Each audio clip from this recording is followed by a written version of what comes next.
ছেলেটাকে কোরআন শিক্ষার আগ্রহ করুন।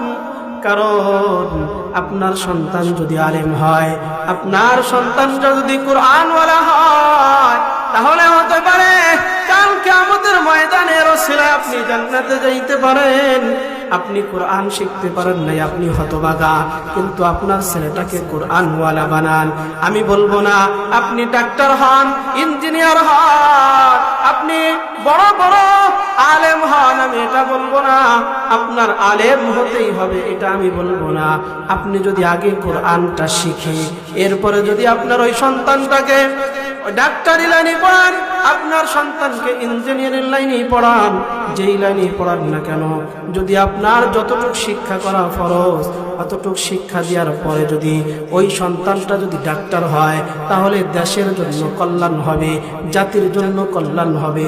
ওই ডাক্তার হইয়া ডাকাত হবে না, ডাক্তার হয়ে সন্ত্রাস হবে না।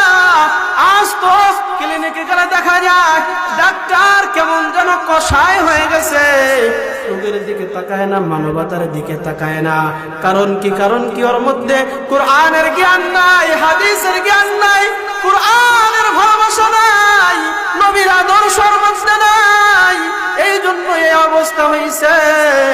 যখন ওই বান্দার মধ্যে কোরআন ঢুইকা যাবে, হাদিস ঢুইকা যাবে, মানুষের সাথে কিরকম ব্যবহার করতে হবে এটা যখন বান্দা শিখে যাবে, তখন ওই বান্দা সোনার মানুষে পরিণত হয়ে যাবে।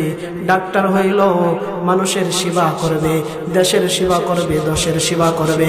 ইঞ্জিনিয়ার হইল ওরকম ভাবে মানুষের এরকম ভাবে সরকারি রড মেরে খাবে না। ইঞ্জিনিয়ার যদি হয়, যখন ওই বান্দার মধ্যে কোরআন ঢুইকা যাবে, তারপরে ওই বান্দা যখন ইঞ্জিনিয়ারিং করবে, সরকারি কাজ পাইলে সরকারি টাকা মাইরে খাবে না, রাস্তা করতে যাইয়া রড খায় ফেলবে না, সিমেন্ট খায় ফেলবে না, এরকম ভাবে পাথর খায় ফেলবে না। এরা নবীর উম্মতের দল। আর যদি তুমি ওই সন্তানটাকে